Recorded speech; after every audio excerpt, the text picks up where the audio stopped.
Now, another AI model and chatbot competitor would be Anthropic, which is another company which develops their own AI models, and they own and offer the Claude models, which you can either use through an API to embed them into your own applications, just as you can use the GPT models by OpenAI through that API to add them to your own applications, something we'll also cover later in the course. But Anthropic also gives you access to a chatbot that's based on their own models. And their models are pretty powerful. And I'll get back to a comparison of all these different chatbots at the end of this section. Now, to get started with the Claude chatbot, you will need to sign in. And once you did sign in, you can either sign up and pay to get access to the most powerful models, as it basically works for all those different providers, or you can use the base model for free. Here you can also upload files, and those files are explicitly not just images, but could, for example, also be PDF documents, which Claude can then analyze for you. Now here, I'll start with the same prompt I used for the other models, and I'll ask about the NVIDIA stock performance. But as you can tell, I then get the reply that it does not have any stock market data past August 2023, at least at the point of time where I'm recording this, because indeed this model and this chatbot does not have access to the internet and does not have access to any search results, and it looks like the training data simply ended in August 2023. So that's the same problem you'll have with ChatGPT if you're not paying for the Plus version. However, one task where Claude is really great at is when it comes to summarizing documents. And for that, here on the Wikipedia website about aircrafts, I'll quickly save this site as a PDF. And once it did that, I'll upload it here as a document.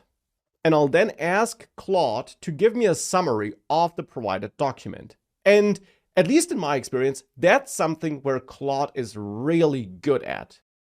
It does typically give you very good summaries, and at least in the few tests I did with Claude, it also didn't add a lot of hallucinations to those results, which of course would be a problem because you couldn't trust those summaries if that were the case. Instead, those summaries tended to be really well, and that's therefore one specific task where I personally, at this point of time, really like to use Claude for.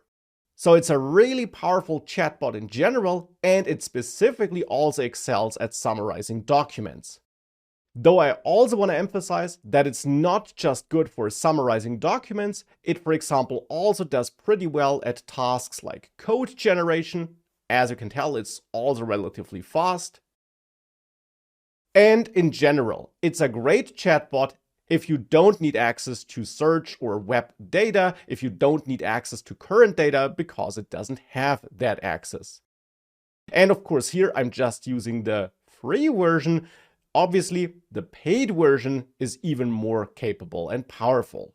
Nonetheless, this definitely also is a chatbot you might want to take a look at as an alternative to ChatGPT and those other chatbots.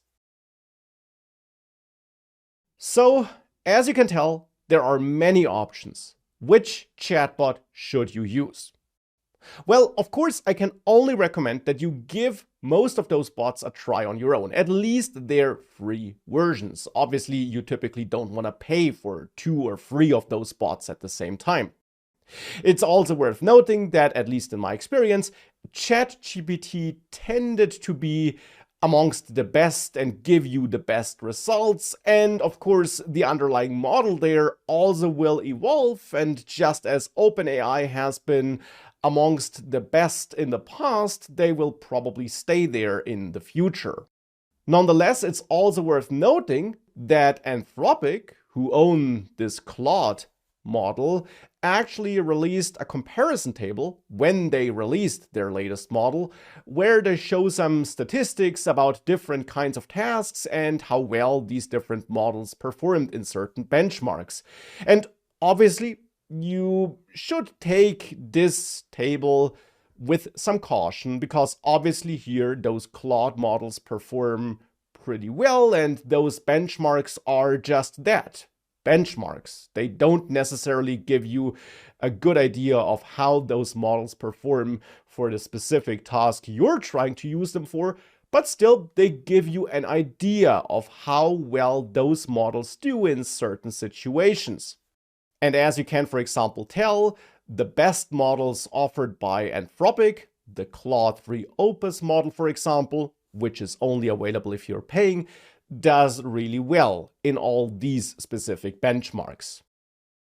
Now, another factor you might want to consider is which features those different models offer. For example, when I recorded this, those Claude models did not have access to the internet.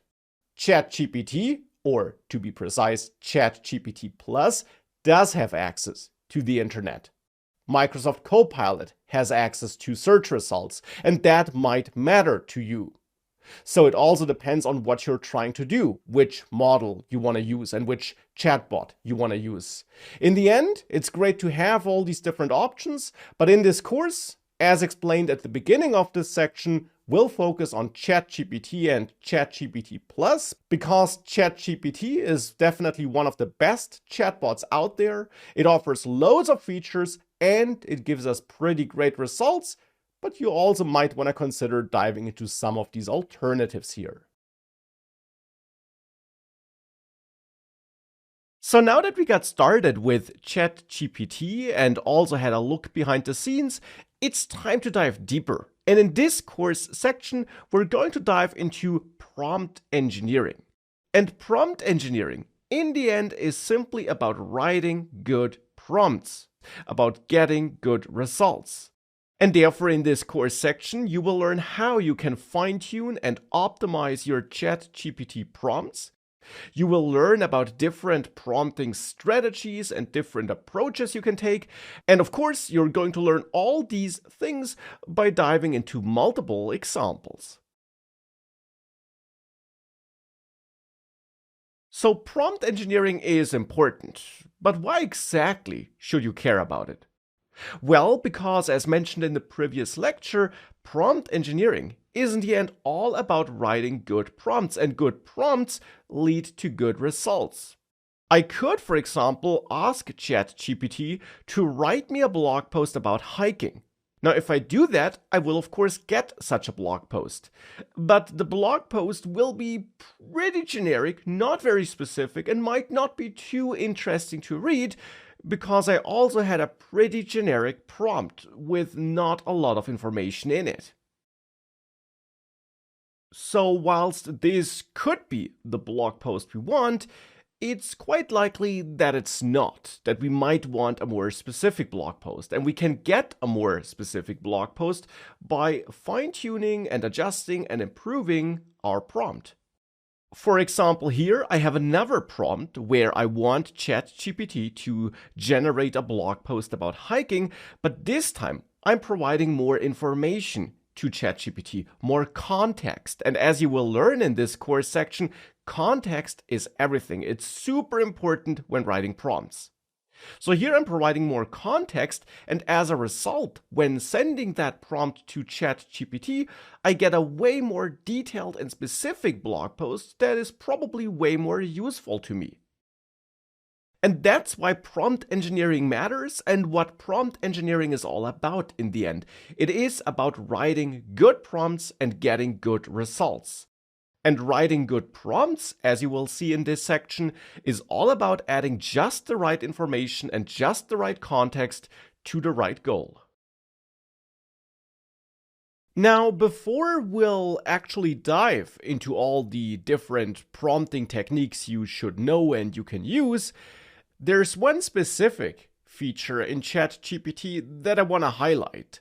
And it might or might not be available for you yet, but it should be available to all users at some point of time in the future. I'm speaking of the custom instructions feature. Custom instructions for ChatGPT, which you can set up by clicking on your name and then going to custom instructions. And if you don't see that option yet, you might see it in the future.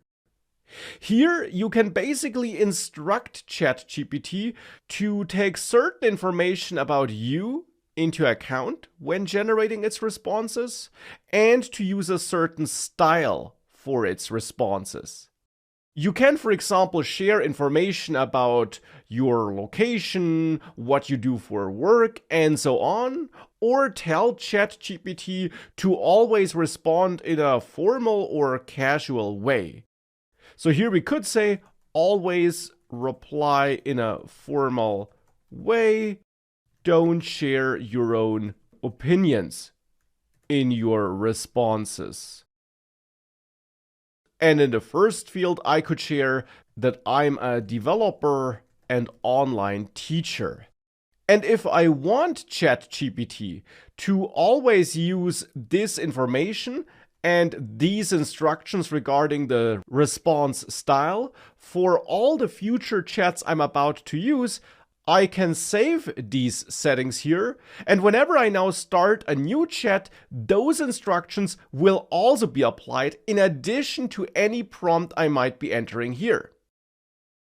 Now, these custom instructions do not replace the concept of prompt engineering though, because of course different prompts with different goals need to be engineered and structured in different ways, and that's exactly what you'll learn throughout this section.